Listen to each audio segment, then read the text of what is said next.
Hey everyone, it's Cathy Meehan, and today I am excited that we get to introduce our community to Saundra Traywick.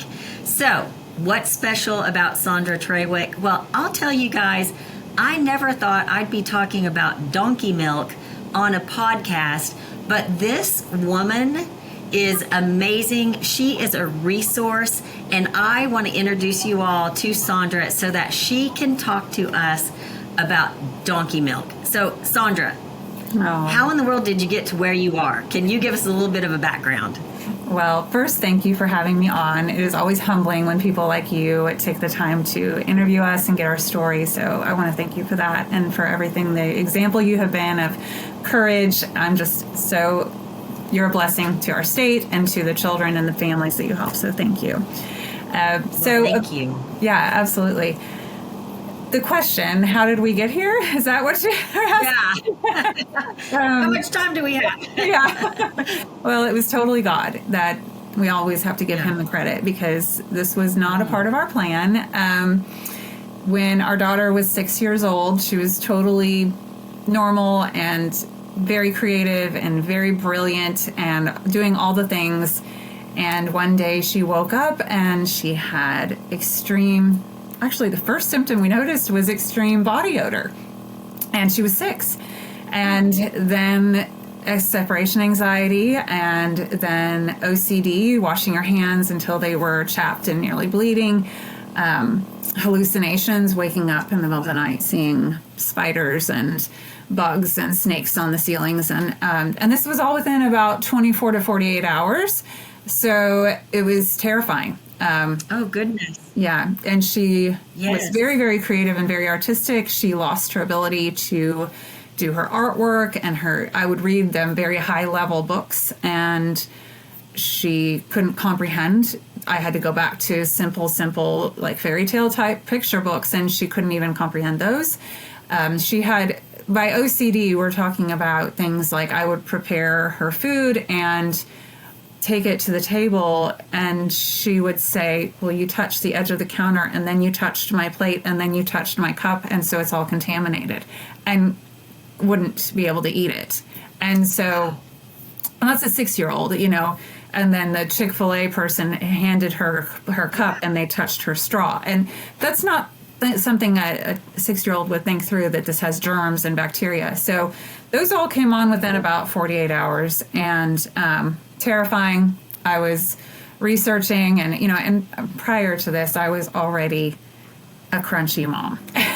So I was already one of those that did the things right. I've had a lot of people say, oh, this happened to you because XYZ. You did this and this and this. And, I was grinding my own wheat flour. I grew up on a farm in Kansas. We didn't eat processed foods.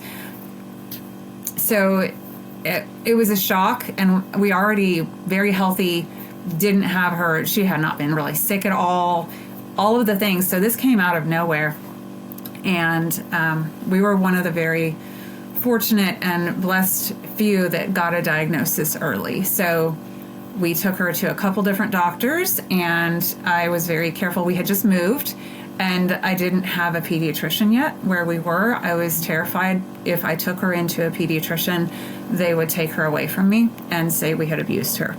And this happens because, overnight symptoms, they'll say, oh, you've abused your child or something like that. So we went back to our pediatrician who knew us, and I actually told him what was going on and said, I need you to test her for strep throat. She had no fever, no symptoms of strep throat, none of the things that you would say she has strep, except she had really horrible breath at this point. And I thought that breath was because she was also terrified her toothbrush was contaminated, and I was struggling to get her to brush her teeth. And we were about a week in at this point. Yeah. So then he said, no, that's strep breath. And she came back with raging strep, which we didn't have any symptoms of. So, of course, at that point, we put her on antibiotics for the strep, and we were told, oh, you're going to be fine. She has PANDAS disorder. Pediatric Autoimmune Neuropsychiatric disorder associated with strep. Get her on some antibiotics, she'll be fine. which we were ecstatic because at this point I'm thinking she has a brain tumor, something horrible's happened and we're never going to get her back. Oh, yeah. So, yeah, to hear, we can just put her on a round of antibiotics and she'll be fine. I was like, oh, wow, this is great. Well, wasn't that easy. We actually started the antibiotics and some new symptoms popped up. So a blinking tic, blinking like that, rapid eye blinking. She had a vocal tic of sorts where she would have to say maybe after everything she said, which now I know that was a fear of telling a lie. And so she couldn't say even, I'd like a drink of water, maybe, because she was afraid it wasn't 100% true. And when, you hear about these hallucinations and Sondra, things. what a nightmare. Yeah. It was truly a nightmare. And, we had never exposed her to anything scary. So VeggieTales was as scary as it got, and so for her to be seeing these things and hearing, we were doing praying. And unfortunately, the antibiotics did not just clear it like we had hoped. And so I was calling at the time, she's 17 now. She was 6 years old then. So most doctors didn't know what it was. A lot of parents were being discredited, told they were crazy, this didn't exist, and that, an infection cannot cause the brain. Are we connected, or am I losing you? Are you there? We're connected. Yep. Okay. Yours is getting all fuzzy to me. So yeah. Can you have? Oh, that's okay. It's okay. It'll get a little fuzzy, but the final recording, it should be fine. So then I'll just start back up. Yeah. Continue with record. Okay. Yeah. So we started looking for a pediatrician that understood PANDAS and would be able to treat her. And unfortunately, the nearest I found that was a PANDAS expert at the time was in Arkansas or Texas. So I called both of them, and the one in Arkansas, they said, we won't be able to see you for 3 months, wait list. And we were also waiting for an MRI at the goodness. time. Yeah, our pediatrician still wanted to rule out potentially a brain tumor, so he put us on the list for an MRI. It was about 4 months before we got called for that MRI. And we had good insurance, all this. I'm thinking, what is wrong with the system where they suspect a potential brain tumor and we can't get her in for an MRI for 4 months? At that point, we had 100% confirmation it was PANDAS disorder. Yeah. So we didn't need to do the MRI, but that a virus or a bacteria, now they're saying other things can trigger these same types of behaviors and symptoms where the immune system essentially attacks the brain and causes, neuroinflammation. But I called and they said, well, there's this wait list to even get in to see this doctor. And I said, well, tell me, how are you going to treat? Are you going to put her on antipsychotic drugs?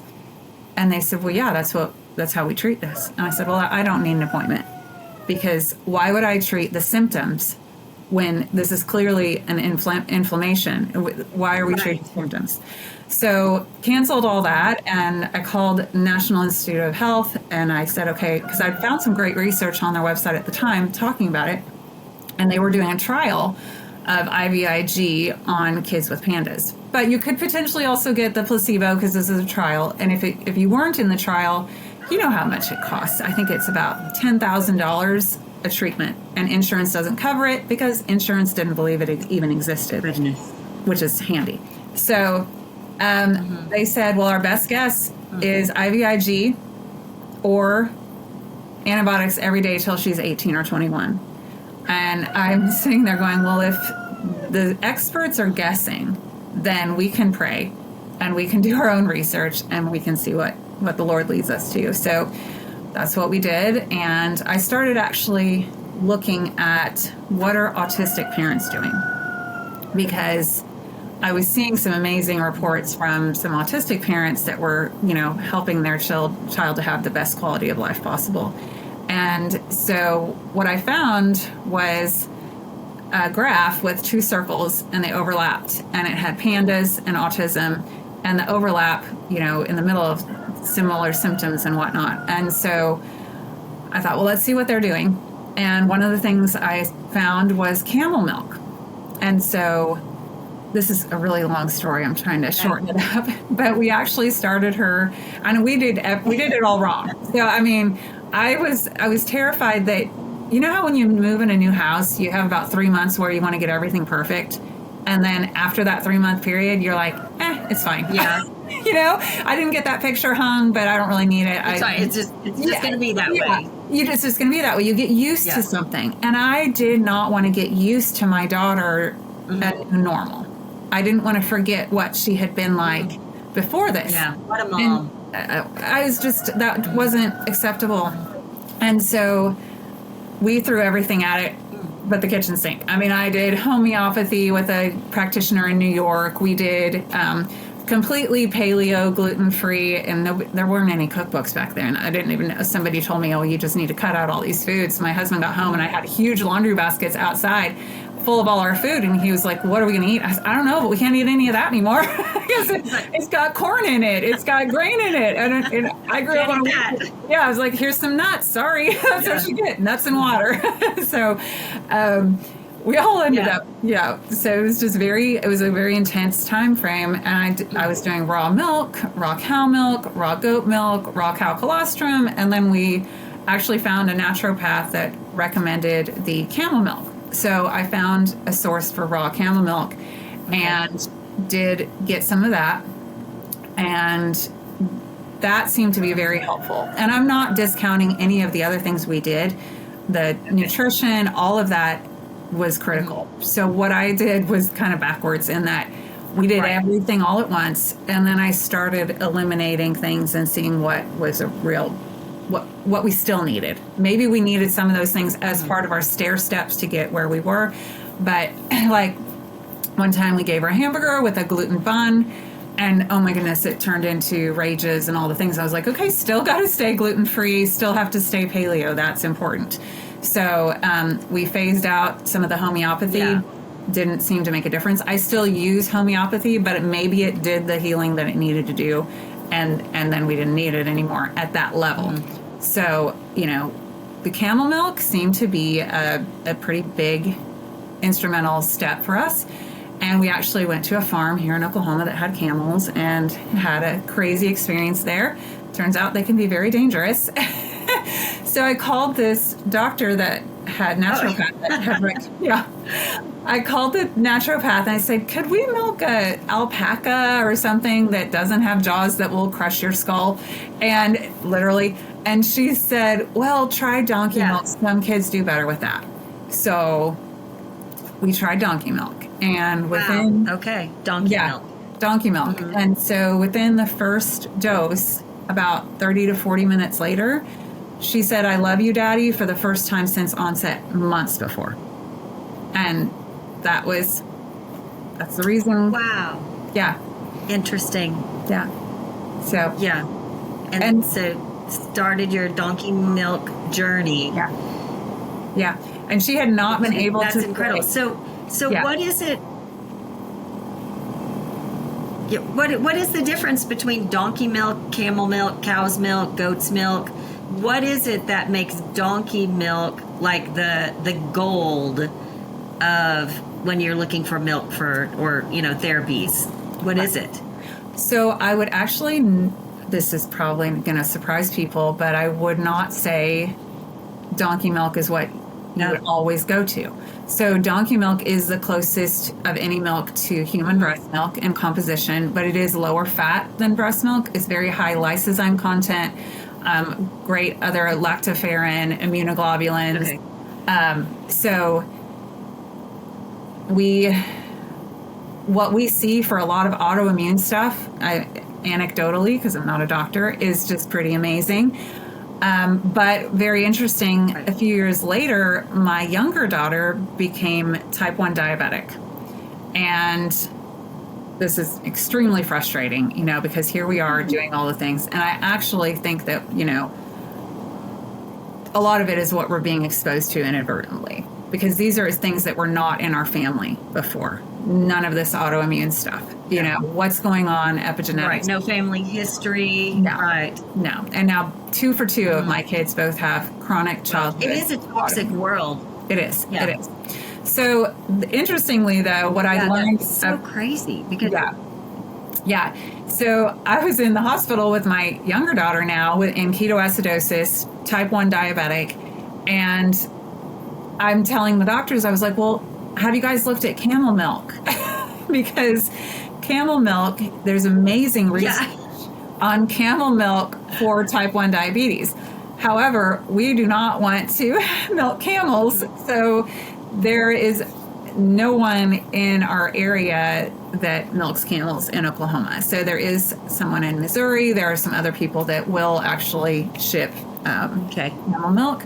But camel milk for type 1 diabetics has a very high insulin content, which is super interesting. However, it is not... Interesting. Yeah. Okay. Yeah, it is not as tasty as donkey milk, in our opinion. Donkey milk is pretty sweet. Okay. And Well, what were you going to say? I can only imagine what they said if you're going into, any type of a clinic or a hospital setting and you are suggesting, something that's completely out of the box. Right. That, we find that every day. We hear the stories of where, people are just like, literally, there are alternative solutions to so many things, but our pediatricians and our healthcare system, or our sick care system, is so molded into this box with non-critical thinkers. All they can do is memorize symptoms and spit out a pharmaceutical drug. And you try to introduce something like camel milk or donkey milk, and it's just pathetic how they instantly write you off. Yeah. And we It's actually... horrible. Yeah, we've got to stop that. Absolutely. I got lectured when I was in the hospital with her because I ordered her a low-carb meal for breakfast, and they came in to tell me, you cannot control this with diet, and you need so I'm supposed to order her some high fructose corn syrup on some pancakes, and that, shocking. And so they had training you had to go through before you could go home with your child, and the book with the training had in it how to figure your insulin with a McDonald's lunch. All of these foods from McDonald's. And I said, so they can eat their Happy Meal? Exactly. Yeah. Exactly. So this is the carb count for all of these things. And I said, well, where is the training that's going to tell me how to figure what we ate paleo, and I made everything from scratch. So I said, how am I going to prepare a meal and prepare this, off of a recipe and figure out what the carbs are from this recipe? And that's part of the training. It was nowhere. So I literally left, and I had to go to the store and buy a bunch of prepared foods for my daughter because they had carb counts. And we didn't ever buy that kind of thing. No. Oh. It was horrible. I don't know how to eat. And so that was another eye-opening experience. But, and she is insulin dependent now. And we have brought in the camel milk and done some other things, but unfortunately at this point she has to have insulin. And that's not to say that the Lord won't heal her someday, but it's very frustrating to be, in a situation where you are dependent on a pharmaceutical to live. And not where we ever want to be. But grateful for it because that's what we have right now. But the donkey milk, there's some really amazing research on it for type 1 diabetes. Type 2 diabetes. So for camel milk, type 1 is very interesting. The research is out there on it. Super interesting. And for type 2 diabetes, there's some really fun research on it for type 2 on donkey milk. Oh, yeah, that's great. How interesting that God puts this in your family, right? And then you take your experience, you find some solutions, and then now you are able to you're in a position where you literally share this with other people and parents and communities and even practitioners so that they've got options. And so how did you transition into, okay, now that we've gathered all this information, we've had some successes, what made you, bring that to the forefront so that you could tell other people about it? Well, at the time, this was over a long time ago, years ago. So Yeah. at the time, there was I found a small Facebook group of about 40 parents that were saying, we don't want to put our kids on antipsychotic drugs, and we're going to do everything we can and try and figure out how to do this more naturally. So it was like the Crunchy Mom little chat group, and there was an amazing homeopath, and it was Saving Our Pandas, and she was sharing, what she was doing homeopathically, and I was sharing how donkey milk was helping us, and some of the other parents were sharing, different things. I mean, this was years ago, and we were talking about let's talk about the nicotine patches. I mean, so years ago, before the nicotine patches was a thing, and when they brought it up, I was like, we were talking about that like 2006 or whatever. It was crazy. We were anything that would help. Catch up, everybody. Oh yeah, I'm like we were onto that, and people would say, well, how would you do it? We said, we don't care if it's Twinkies that will help our kids. If it's helping our kids, do it. And so that little group grew, but at the time it was just a core group of a few moms that were saying, what's helping you? What's helping you? What can we share with each other? If you're going to see a doctor, what are they telling you? And we just really shared a lot there. And then we started with 3 American mammoth donkeys, and they're critically endangered. And so we got them in Texas, and we had no idea what we were doing. And so, had to help. You literally just bought your own donkeys? Yes. Yeah. We went just to bought Texas. your own donkeys? Yeah. Okay. Okay. I had never helped. Yeah, no. Who does that? You do. That's great. Well, what options do you have? I mean, this is helping our kid, and she has to have it. I guess. I would do the same thing. Right. Go buy a donkey. Yeah. And it's what you do. And so we didn't have any idea what we were doing. We had never milked anything in our lives, and these donkeys had never been milked. And so it was crazy experience. Thankfully, they're very smart animals and gentle, and we didn't die. So there were a few times it was a little bit sketchy. Amen. Yeah. So we started milking, and I was also along the road to this because of my daughter's hand washing, and I started researching, like we talked about, all the toxins. And she was using a hand pump soap, antibacterial, so it just stripped her hands, and that was part of the reason, her hands were shredded. Yeah, the microbiome on your hands, right. So she was washing them constantly out of this, fear. And this body odor, I knew that I was not going to put toxic deodorant on her. So I started looking at, I'm going to make my own. And so I started trying out different formulations to make my own deodorant that was non-toxic, because I knew she needed to sweat. And it was actually, I believe, her body trying to detox, which was where that body odor came from. Expel, right. Yeah, detox. Yeah, and so I started, when we got our own donkeys, I started making my own skincare out of it. So I made soap, and I made a moisturizer, and, I'm going to eliminate toxins. And I started giving it to friends. And then we realized we had a mammoth feed bill. And so with the girls, I designed a cute little soap box, and they were like, no, Mom, it needs more color. It needs more color. They're 6 and 4 years old. And so I was coloring it in and hand drew the whole soap box and everything. And we ended up taking it to some stores and got it in the Made in Oklahoma program. And then we got on the news, and all of a sudden we had people all around the United States calling us for donkey milk. And we had 3 donkeys. And so we were and I would not break the law. I will not break the law. If someone is willing to break the law to do something for you, you have to say, what other thing are they going to, is it real donkey milk? Is it, if they're compromising on this, then what will they compromise on? Yeah, that's interesting. You mentioned law and donkey milk, because I know here in like Oklahoma, we have laws against milk, and whether you can buy fresh milk and things like that. So how did that impact what you do with donkey milk? Yeah, so actually, how'd that go? We looked into that, and in Oklahoma the law is you do have to pick up all raw milk at the farm. Raw milk is absolutely legal in Oklahoma. People don't know about it because it's illegal to advertise that you have raw cow milk.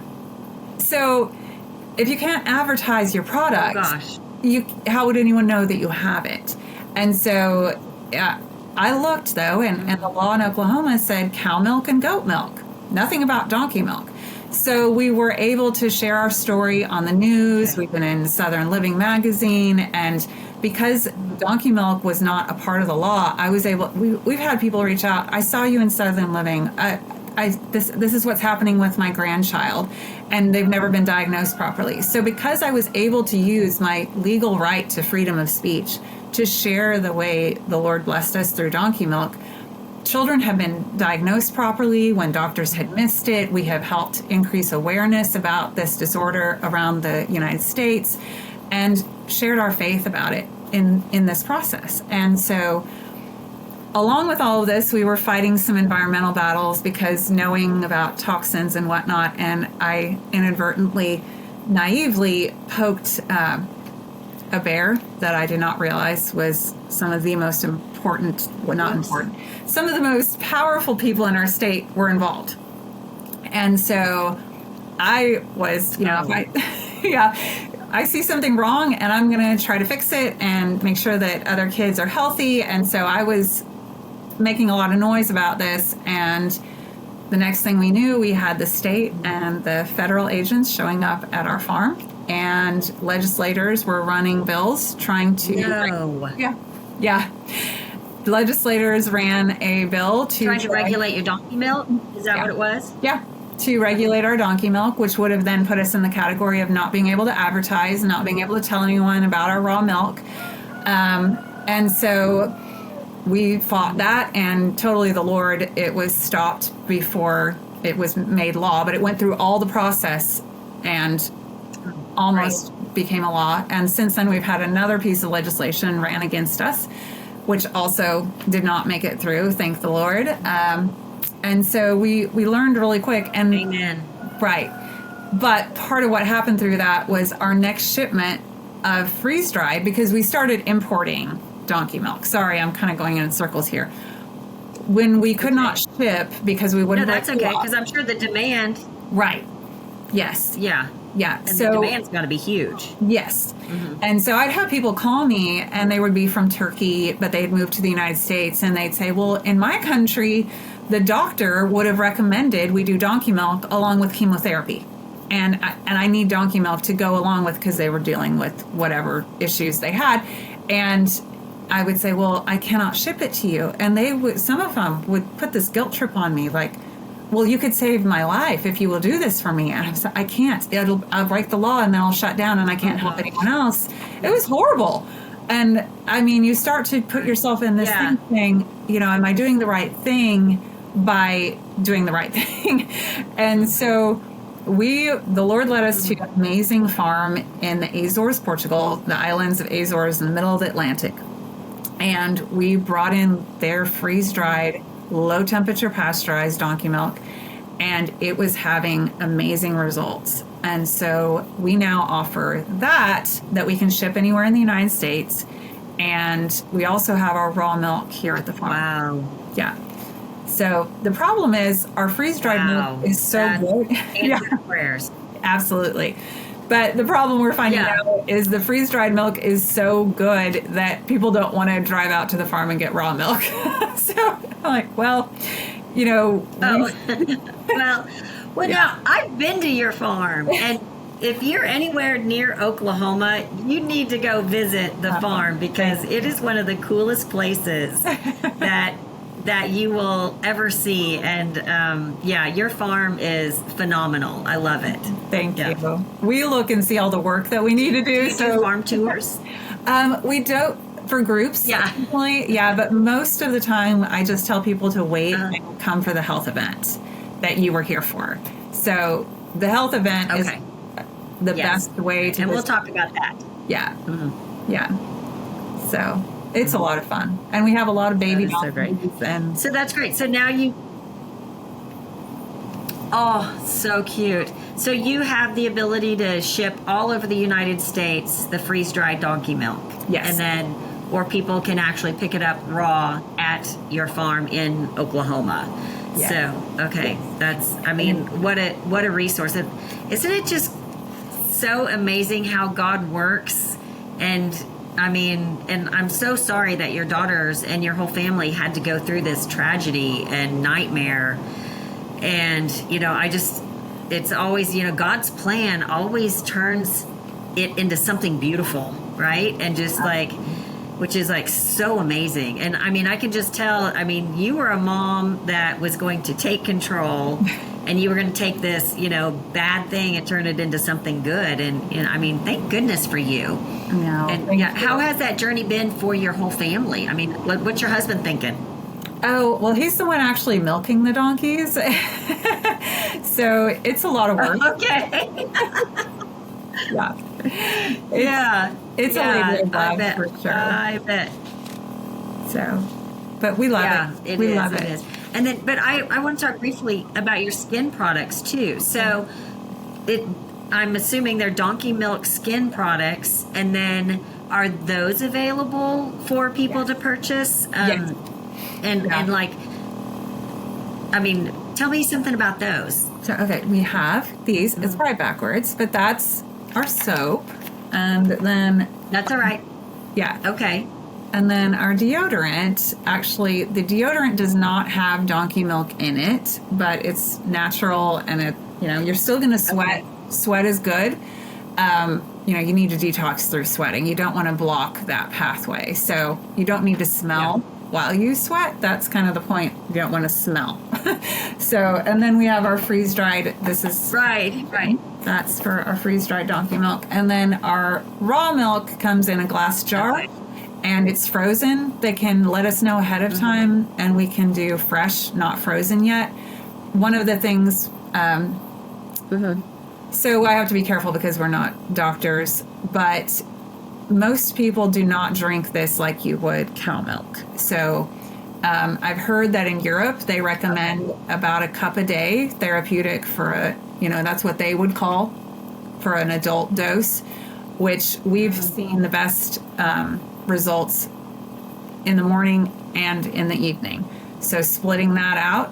But I would never tell someone to start with that because I don't know if it's because we are so toxic or because we don't detox well. They need to be seeing someone like you to know how their detox pathways work and make sure that they don't end up over, you know, what I always say, you know, if they don't know what a Herxheimer reaction is or die-off symptoms are not fun and it's actually not good. So, you know, because it is, and there's research to back up, it's antifungal, antibacterial, antiparasitic, and you do not want to overdo and then your body to have a bad, you know, Herxheimer type reaction because you're reabsorbing toxins instead of getting action. Right. So, you know, we have people that tell me they'd take a teaspoon or a tablespoon, you know, or even like a shot glass.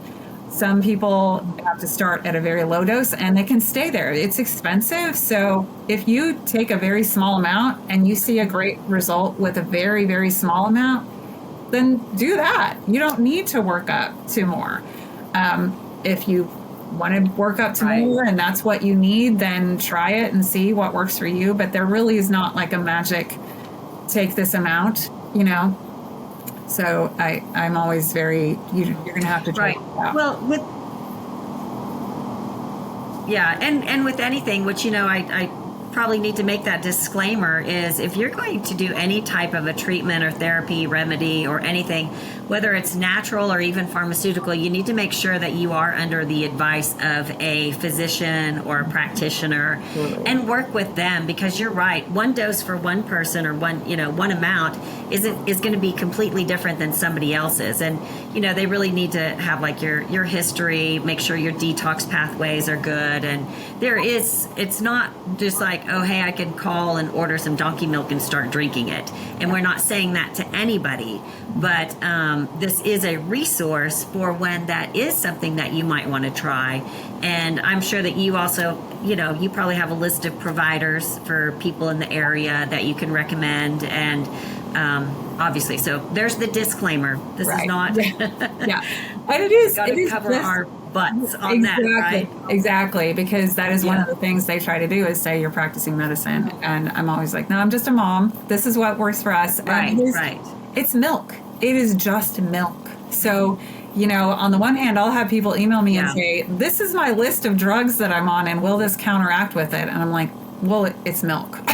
Like, when it comes down to it, it's just milk. It's milk. It's milk. So, you can talk to your doctor about if it's, because also kids that are on antibiotics, it would be like the probiotics, do you want to take at the same time, different time? How do you want to do that? You need to work with your doctor and see what's going to work for you. So, we always try to tell people also, it is totally different. And people that say it's the same as camel milk or it's the same, no, it's not, because we have very, very rarely, and all the research had said, no one's ever been allergic to donkey milk. We'll leave it to Americans. And so now I've actually had people say, they have had an allergic reaction. It's true, like allergic. And one case, it was very interesting. And I warned them ahead of time. They came and they got our raw milk.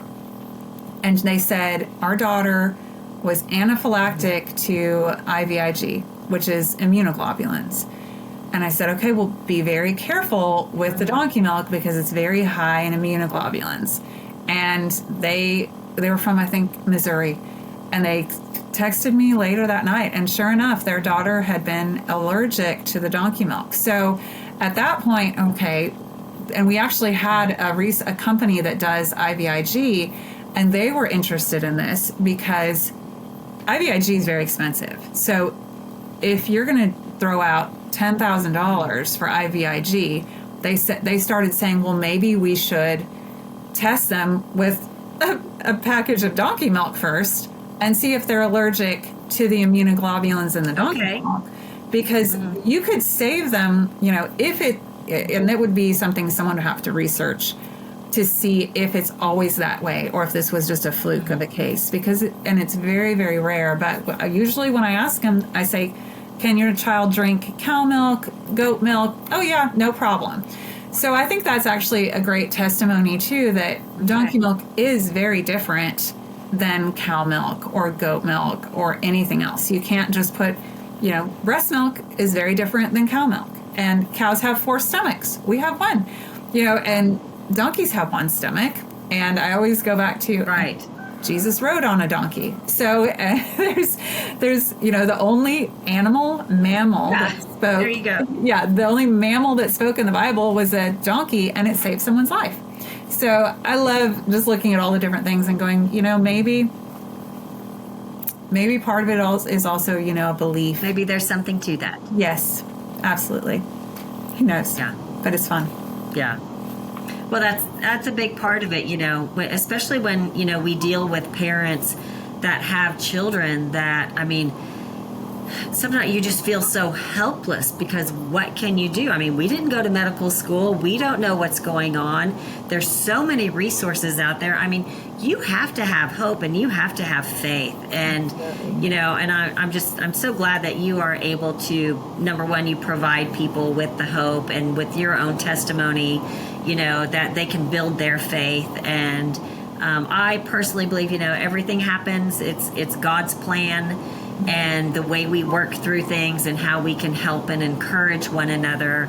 That's really, I think that's our purpose. Every day I wake up and I'm like, God, heal me and make me be the vessel for your healing. And how can we get information out to other parents?